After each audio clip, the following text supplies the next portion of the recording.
रहा हूँ, हार नहीं मानेंगे, हार नहीं मानेंगे, न्याय दिलवा के रहेंगे। न्याय दिलवा के रहेंगे। ऑन कैमरे में ऑन कैमरे बोल रहे हैं। ये देखिए, मैं अभी तक नहीं हटाना, मैं अभी तक नहीं हटाना, खड़ा हूं ना, खड़ा रहूंगा। उस दिन तक खड़ा रहूंगा जिस दिन श्रेया की माँ बाप परिवार सामने आकर के कह देंगे कि मेरी लड़ाई मैं जीत चुकी हूँ, या मुझे ये लड़ाई नहीं लड़नी। मुझे इस बात की परवाह नहीं है कि मेरे साथ क्या होने वाला है। मेरे ऊपर लाखों मुकदमे ठोक दें, इनको जो करना है वो कर लें अपने पैसे के बदौलत। जैसे इन्होंने एक दिन में न्यायिक व्यवस्था को कैसे ये इन्होंने तार तार किया, उसी तरह से पैसे दे करके मुझको मरवा भी दें, मेरे ऊपर मुकदमे भी ठुकवा दें, मुझे इस बात की परवाह नहीं है। आजमगढ़ श्रेया तिवारी मामला दिन ब दिन उलझता चला जा रहा है। उनकी मां के द्वारा जिन 2 आरोपियों के ऊपर आरोप लगाया जाता है, उन्हें 72 घंटे के अंदर ही छोड़ दिया जाता है। आखिर प्रशासन की ऐसी क्या मजबूरी थी कि उन्हें 72 घंटे के अंदर ही छोड़ना पड़ा। ऐसे में हमारे साथ मौजूद हैं विवेक पांडे जी, और ये शुरू से इस लड़ाई में सबसे आगे रहे हैं। हम इनसे जानने की कोशिश करेंगे कि अब इनका अगला कदम क्या होगा। जी भैया, आपका बहुत बहुत धन्यवाद। जी, आपका बहुत बहुत धन्यवाद। आपके पूरे चैनल का मैं बहुत बहुत धन्यवाद देना चाहता हूं। आपके व्यूवर, आपके जो भी बंदे जो देख रहे हैं, जो भी लाइक्स कमेंट्स वगैरह कर रहे हैं, उनको मैं धन्यवाद ज्ञापित करना चाहता हूं। वो लोग कहीं ना कहीं सोशल मीडिया पर आकर के श्रेया की इस लड़ाई में अपना सहयोग कर रहे हैं। इसके लिए धन्यवाद के साथ में आपने कहा कि आगे किस तरीके से लड़ाई लड़ेंगे। हम कल यहाँ एक आंदोलन करने जा रहे हैं, उसमें श्रेया के पिताजी के नेतृत्व में ये लड़ाई कल लड़ी जाएगी। और अब ये लड़ाई जिस प्रकार से आगे बढ़ रही है, उसमें ये आप मान लीजिए कि एक गरीब बनाम अमीर की लड़ाई है। एक गरीब आदमी एक अमीर आदमी से लड़ने के तैयारी में, आप ये समझ लीजिए। ये जो तंत्र है, जिस तंत्र से उन्होंने उस बिटिया के साथ अन्याय किया, कैसे वो जेल से बाहर एक दिन के अंदर, एक ही दिन में एक ही दिन में कमेटी बनती है, एक ही दिन में रिपोर्ट आती है, एक ही दिन में रिहाई होती है। कहाँ का न्याय है, कहाँ का न्याय है बताइए।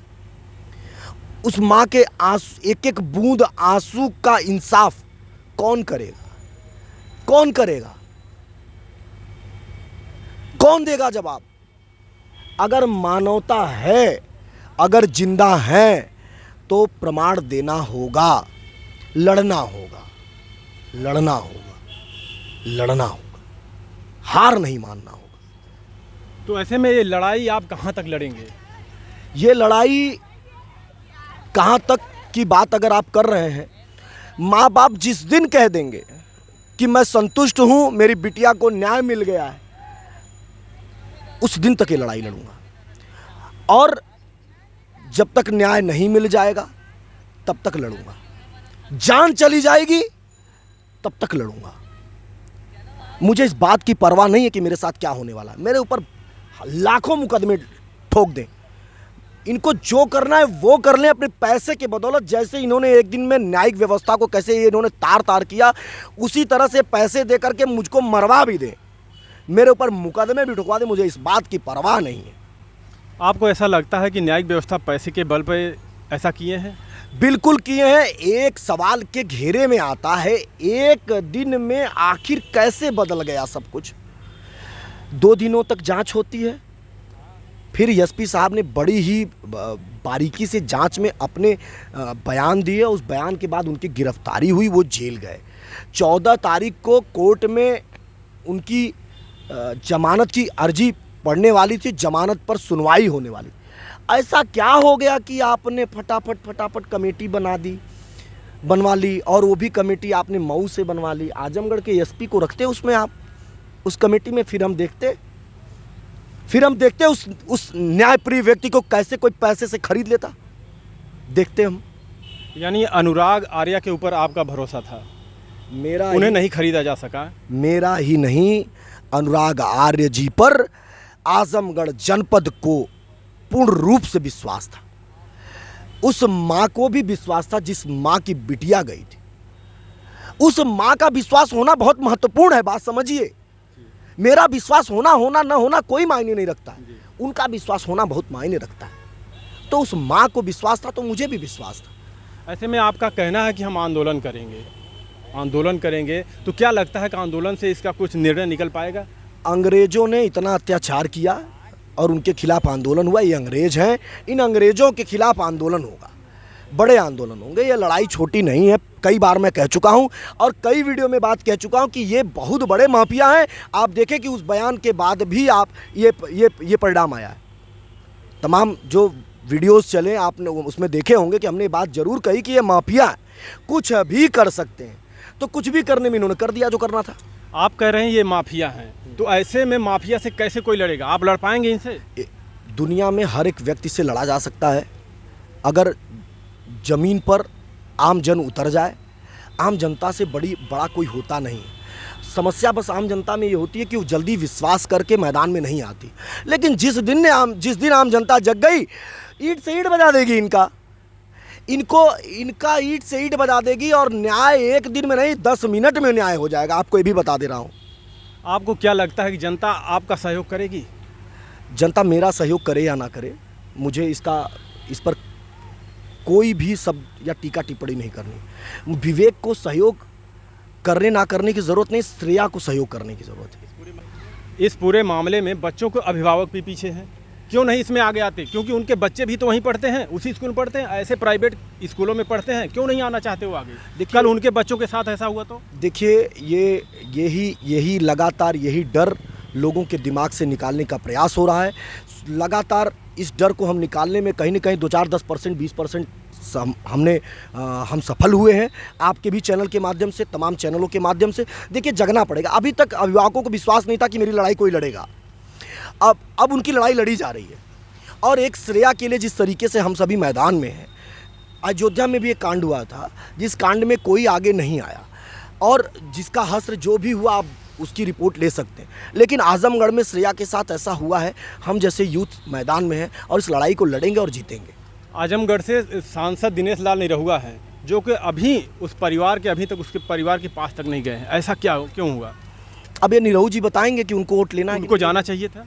बिल्कुल जाना चाहिए था। अगर उनको चंदा उंदा की समय हो सकता है कि लोग कह रहे हैं कि बड़े लोग हैं, बड़े लोगों के तो ले लेंगे बड़े लोगों का वोट। गरीब वोट नहीं करेगा उनको। मीडियम परिवार के लोग मध्यम वर्गीय वोट नहीं करेंगे उनको। ये मैं आपके चैनल के माध्यम से कहना चाहता हूँ। ले लेंगे वोट, उन अमीरों के वोट से वो चुनाव जीत जाएंगे।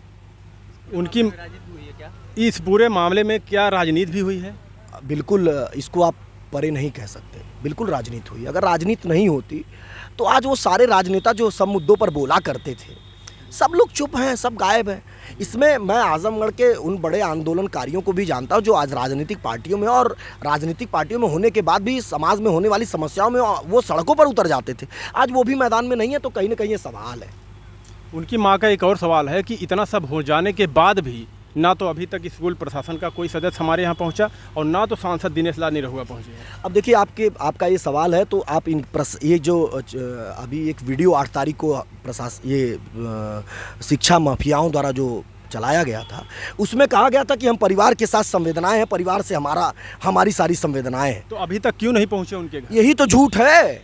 यही तो जनता को हम बताना चाहते हैं कि झूठ की शुरुआत तो 8 तारीख को हो गई थी, 9 तारीख को पूरी हो गई। तो इन माफियाओं के दोहरे चरित्र को आप समझ लीजिए कि इनका दोहरा चरित्र कैसा है। ये जनता के सामने झूठ बोलेंगे, अपने आप को बचाने के लिए कुछ भी करेंगे। उत्तर प्रदेश के विद्यालय बंद कराएंगे, हत्याएं कराएंगे, मुकदमे लगाएंगे और हिटलर शाही के चरम सीमा को लांघेंगे। लेकिन हम जैसे गांधीवादी लोग बीच में आएंगे, इनको रोकेंगे, इनको समझाएंगे, इनको जेल भिजवाएंगे और इनकी ईंट से ईंट बजाएंगे। आप उन्हें शिक्षा माफिया कह रहे हैं। सिर्फ इतनी बात के लिए आप कैसे कह सकते हैं किसी को कि ये माफिया है, जबकि अगर माना जाए तो कोई इतनी बड़ी अगर इनसे चूक तो हुई है विद्यालय से, अब ये अभी तक साबित नहीं हो पाया कि उन्होंने खुद कूदा है या किसी ने उन्हें धक्का दिया है। जबकि इनकी मां का सिर्फ आरोप है कि हमारी बेटी के साथ उसे परेशान किया गया, प्रताड़ित किया गया, इससे वो नीचे कूद गई छत से। देखिए, आप अगर शिक्षा माफिया के शब्द को अगर आप लेना चाहते तो एक वीडियो आपने भी चलाया होगा जिसमें उस विद्यालय प्रशासन द्वारा एक बच्चा भी बाहर आया है जिसने दिखाया कि कैसे उसके फीस पर ब्याज लिया जाता है। नहीं, सिर्फ शिक्षा माफिया है या और कुछ? देखिए, शिक्षा माफिया ही है। इनको जिस खेल में खेलते हैं, यानी शिक्षा माफिया से हमारी सरकार घुटने टेक देगी? बिल्कुल घुटने टेकी है फिलहाल। क्यों? अब ये तो सवाल योगी जी से करने लायक है। योगी जी से पूछा जाए कि आखिर ऐसा क्यों हुआ। फिर भी परिवार आदित्यनाथ योगी जी उत्तर प्रदेश के मुख्यमंत्री जी के पास जाएगी, न्याय मांगेगी। और अगर उत्तर प्रदेश के यशस्वी मुख्यमंत्री जो बुलडोजर बाबा के नाम से जाना जाते हैं, अगर न्याय उस दरबार में नहीं मिला तो मैं आपके चैनल के माध्यम से बता देना चाहता हूं कि उसके बाद फिर कहानी दूसरी होगी। अगर आप कह रहे हैं हम कल आंदोलन करेंगे, इस आंदोलन से आपको यहाँ कुछ नहीं मिला तो फिर आप कहाँ तक ये लड़ाई लड़ पाएंगे? ये लड़ाई लखनऊ के गलियों से होते हुए दिल्ली तक जाएगी। आप समझिए, लड़ाई श्रेया के इंसाफ की लड़ाई, एक गरीब की लड़ाई है। और गरीब जब अपनी लड़ाई लड़ने पे आता है ना, तो कुछ भी कर सकता है, कुछ भी कर सकता है। उनकी माँ का कहना है कि पैसे के बल पे हम हार गए। ये तो उस दिन जो हुआ उस घटना पे, वो तो बिल्कुल ये बात तो। क्या सरकार, हमारा कानून, हमारा संविधान पैसे पर बिक चुका है? अब इस पे अगर आप कहेंगे कि पैसे पे बिक चुका है तो ये कहीं ना कहीं ये उनका सवाल है। ये उनका सवाल है। देखिए, आप समझिए ना कि सिक्के के दो पहलू होते हैं। एक ईमानदार एसपी था ना, जी बिल्कुल, जिसने न्याय किया। वहीं एक आया एसपी सीओ सिटी, अन्याय करके सुबह से शाम तक 25 लोगों का बयान। किस तरीके से आप बयान ले लिए भाई? कैसे बयान ले लिए आप कि आपने 25 लोगों का सुबह से शाम तक बयान कर लिया? 2 दिन की जांच के बाद उनको भेजा गया जेल, और 1 दिन की जांच के बाद क्लीन चिट, क्वेश्चन मार्क। यानी विश्वास नहीं था, कहीं सच्चाई खोल देते अनुराग यार, सच्चाई खोल ही दिए थे। अपने एसपी पर नहीं भरोसा, वहां से एसपी क्या मंगा नहीं? एसपी ने बाकायदा इसकी कहानी को खोल दिया था। देखिए, आजमगढ़ एसपी के बारे में इसलिए मैं लगातार ही विगत 3-4 बार कुछ बड़े मामले हुए। उन बड़े मामलों में बड़े तंत्र के लोग लगे, किसी ने आजमगढ़ एसपी को कोई खरीद नहीं पाया। वो न्यायप्रिय आदमी है, उस आदमी को आप यकीन कर लीजिए कोई नहीं खरीद सकता। हम अंत में सिर्फ आपसे यही पूछना चाहते हैं, अगर यहाँ से न्याय नहीं मिला तो आखिरी लड़ाई आप कहाँ तक लड़ेंगे? आखिरी लड़ाई के बारे में अगर आप कहेंगे तो ये आम जनता की लड़ाई है, और इसकी लड़ाई लखनऊ के गलियारों में गूंजेगी और दिल्ली के गलियारों में गूंजेगी। और ये लड़ाई, देखिए, ये लड़ाई हो सकता है कि मेरी कुर्बानी के बाद भी लड़ी जाए, हो सकता है मेरी कुर्बानी भी हो, मेरे बाद दूसरा विवेक लड़े आकर के। लेकिन ये एक सिस्टम के खिलाफ है। एक ऐसा सिस्टम है जो सिस्टम कहीं ना कहीं पूरी व्यवस्था पर, चुनावी व्यवस्था, सामाजिक न्यायिक व्यवस्था और राजनीतिक व्यवस्था, हर व्यवस्थाओं में हस्तक्षेप रहा है इनका। ये लड़ाई इनके खिलाफ है, ये बहुत बड़े लोगों के खिलाफ लड़ाई है। तो इसके लिए तो लड़ना पड़ेगा, और इसके लिए बहुत मजबूती से लड़ना पड़ेगा, क्योंकि तंत्र में बैठे हुए लोगों के खिलाफ लड़ाई है। तमाम बड़े अधिकारी हैं जिनका स्कूल चलता है, तमाम बड़े अधिकारी हैं जिनके बड़े बड़े स्कूल चलते हैं। तो आप ये समझिए ना कि वो भी तो कटघरे में खड़े होंगे। अगर कोई कानून बनेगा तो कानून उनके लिए भी बनेगा ना भाई। तो समस्या उनको भी होगी, तो जाहिर सी बात कि वो इस लड़ाई को यहीं रोकना चाहेंगे। हम जैसे यूथ के ऊपर मुकदमे लगा करके डराएंगे, धमकाएंगे, हो सकता है गोली मरवाएंगे, लेकिन एक विवेक के मर जाने से लड़ाई रुकेगी नहीं। मैं सच कह रहा हूँ, हार नहीं मानेंगे, हार नहीं मानेंगे, न्याय दिलवा के रहेंगे, न्याय दिलवा के रहेंगे। ऑन कैमरे में ऑन कैमरे बोल रहे हैं। ये देखिए, मैं अभी तक नहीं हटाना, खड़ा हूँ ना, खड़ा रहूँगा। उस दिन तक खड़ा रहूँगा जिस दिन श्रेया की माँ बाप, परिवार सामने आकर के कह देंगे कि मेरी लड़ाई मैं जीत चुकी हूँ, या मुझे ये लड़ाई नहीं लड़नी। अगर वो मजबूर होते हैं, आज मैं बता दूं कि उनके पूरे परिवार के साथ हम सभी खड़े हैं। अच्छा, लड़ाई में आपकी मांगे क्या है? सीबीआई की जांच है। हम सीबीआई की जांच, और वो जो अधिकारी आए थे उन अधिकारियों के व्हाट्सएप कॉल की जांच, उन अधिकारियों को कैसे तत्काल किसकी कॉल पर बुलाया गया, कैसे उनकी जांच हुई, किस प्रकार से वो व्हाट्सएप कॉल पे किन किन अधिकारियों, इसमें तमाम अधिकारियों, 2-4 बड़े अधिकारियों का भी नाम है। और है, पुलिस का कहना है और उनकी मां का भी ये कहना है कि उनकी बैग से एक मोबाइल और सिम कार्ड बरामद हुआ था। तो अब अभी तक पुलिस उस सिम कार्ड से कॉल रिकॉर्ड क्यों नहीं निकाल पाई? इसके बारे में आपको कुछ पता है? देखिए, कॉल रिकॉर्ड का होना ना होना वो एक अलग है। एक आरोप लग रहा है कि उनका प्रेम प्रसंग का मामला किसी इलेक्ट्रीशियन के साथ था, तो कम से कम कॉल रिकॉर्ड तो निकालना चाहिए था कि वाकई में था या नहीं था। कॉल रिकॉर्ड के साथ वॉइस रिकॉर्डिंग निकालनी चाहिए। मैं वही कह रहा हूँ कि कॉल की रिकॉर्डिंग निकालनी चाहिए कि आखिर बातें क्या हो रही थी। साक्ष्य उपलब्ध करा दें, माँ बाप को संतुष्ट कर लें।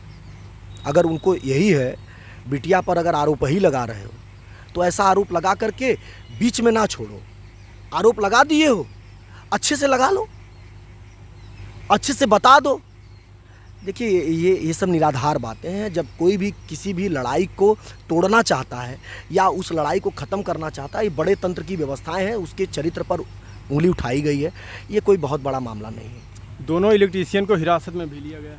वो उसका वो जांच करें। नहीं, आपको क्या लगता है वो सही है या गलत है? बिल्कुल उसकी जांच करें। अगर वो इलेक्ट्रीशियन गलत है, ये देखिए ये बहुत गलत है। ये मामले को ना ये बड़े लोग हैं। हो सकता है इसमें बहुत सारे पहलू हैं जिस पर आगे चर्चा करेंगे, लेकिन ये मामले को कहीं ना कहीं ख़राब करने की कोशिश है।